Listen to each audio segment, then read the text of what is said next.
हल हो जाए दोनों देशों के बीच बातचीत करके। मैं तो चाहता हूं कि चीन को भी यही कोशिश करनी चाहिए कि भारत चीन मिल बैठकर बातचीत करके इस समस्या का समाधान करें। सदैव के लिए इसका समाधान होना चाहिए जी। क्योंकि अटल जी कहा करते थे ना, जिंदगी में दोस्त बदल सकते हैं लेकिन पड़ोसी नहीं बदलते। चीन को भी इसके बारे में सोचना चाहिए। यदि हमारे उनके बीच समस्या है तो मिल बैठकर बातचीत के द्वारा उसका समाधान निकाला जा सकता है। युद्ध अथवा संघर्ष या किसी समस्या का समाधान नहीं होता। और यही हमने देखा पाकिस्तान के साथ सीमा पर। अब 100 दिन से ज्यादा का सन्नाटा हो गया है वहां पर।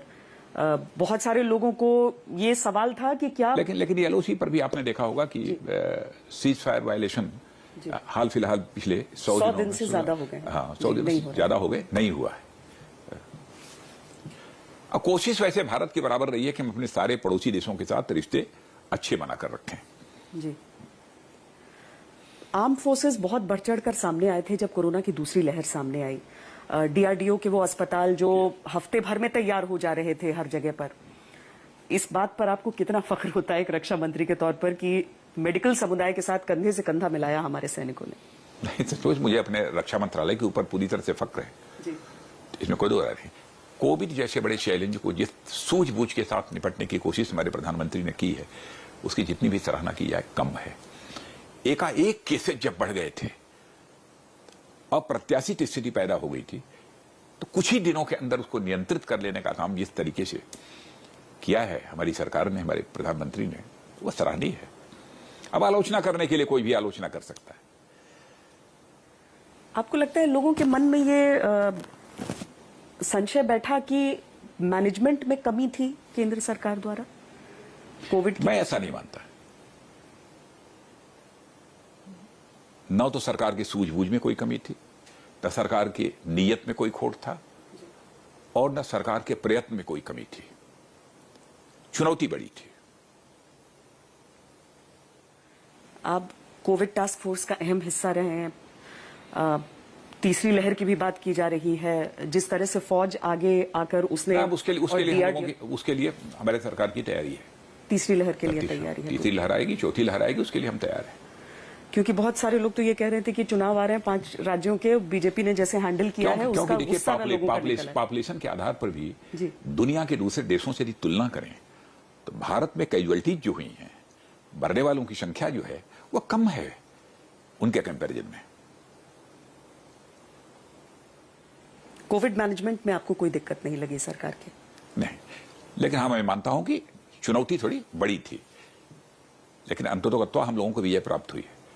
और जितनी तेजी के साथ ये केसेस घटे हैं भारत के अंदर, दुनिया के अन्य देशों से तुलना कर लीजिए, इतनी तेजी के साथ केसेस नहीं घटे हैं। ये तो मैनेजमेंट का ही एक करिश्मा था ना, इसे तो स्वीकार करना पड़ेगा ईमानदारी से। यूपी को लेकर खासकर लोग कह रहे हैं कि वहां का मैनेजमेंट कहीं यूपी के मुख्यमंत्री ने बहुत ही शानदार काम किया। स्वयं भी वो कोविड से प्रभावित हुए थे, लेकिन कोविड से प्रभावित रहने के बावजूद जब आइसोलेशन में थे तब भी वो लगातार वो काम करते रहे। आपने इसलिए उनके नियत पर सवालिया निशान नहीं लगाया जा सकता और न उनके परिश्रम के ऊपर सवालिया निशान लगाया जा सकता है। आपने हमारी सीधी बात कार्यक्रम में कहा था सीएम नंबर 1 योगी आदित्यनाथ को, तो उन्हीं के नेतृत्व में लड़ाई लड़ी जाएगी यूपी की। हाँ, सीएम तो वही हैं, तब और कहां से लाएंगे? पर 5 राज्यों के अगर चुनाव हम देखें जो होने वाले हैं, उसको आपको कोरोना या फिर जो फार्मर्स एजिटेशन, ये सारी चीजें आपको नहीं लग रहा है? क्यों विपक्ष जो सोच रहा है वो सोच रहा है कि आप लोग की पॉपुलैरिटी ढलान पर है। अरे विपक्ष तो सोचना ही है, विपक्ष तो यही सोचता है। विपक्ष तो पहले भी 2014 में भी कहता था किसी भी सूरत में भारतीय जनता पार्टी को संसद में बहुमत हासिल नहीं हो सकता। 2019 का चुनाव हुआ तब भी लोग कहते थे हो गया, 2014 में एक बार बहुमत मिल गया बीजेपी को, 2019 में नहीं मिलने वाला है। लेकिन 2019 में 2014 से अधिक सीटें भारत की संसद में हमको प्राप्त हुई हैं। जन सामान्य का विश्वास हमारी सरकार के प्रति, हमारे प्रधानमंत्री के प्रति बढ़ा है। इस सच्चाई को सबको स्वीकार करना चाहिए।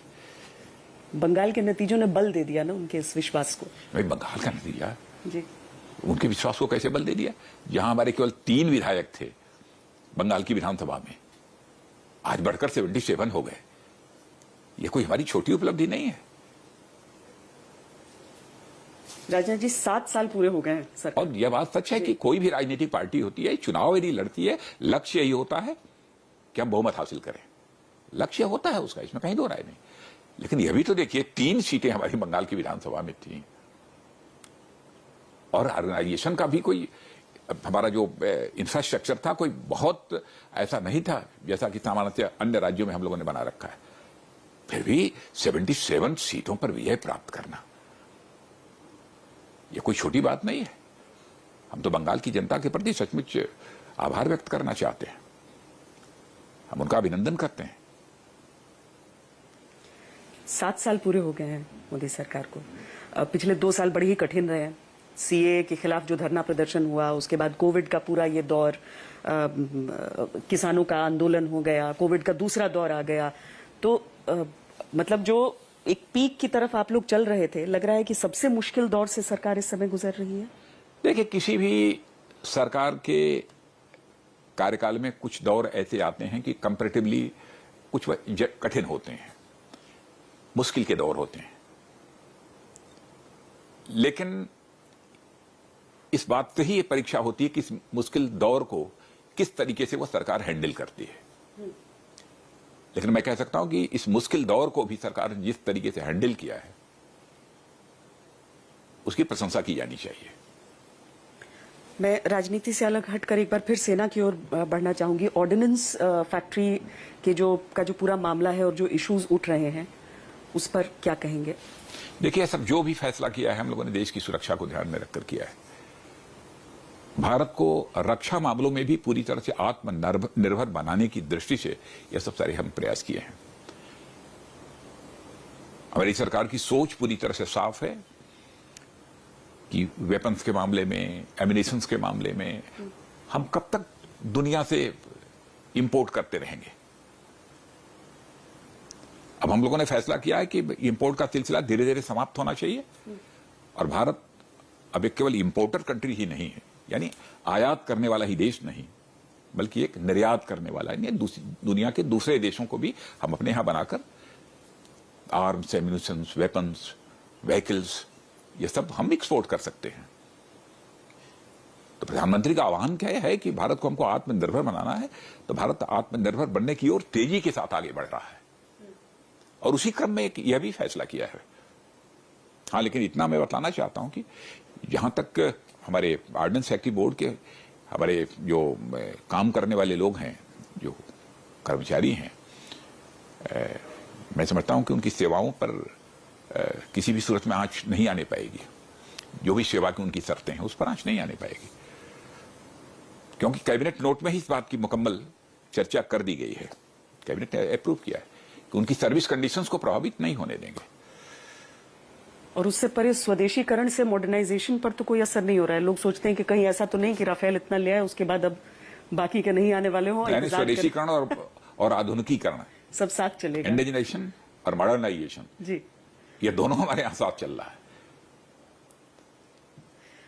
और एक दूसरे के कारण किसी के ऊपर कोई एडवर्स इंपैक्ट हुआ हो, कोई प्रतिकूल प्रभाव पड़ा हो, ऐसा नहीं हुआ है। बहुत बहुत धन्यवाद हमसे बातचीत करने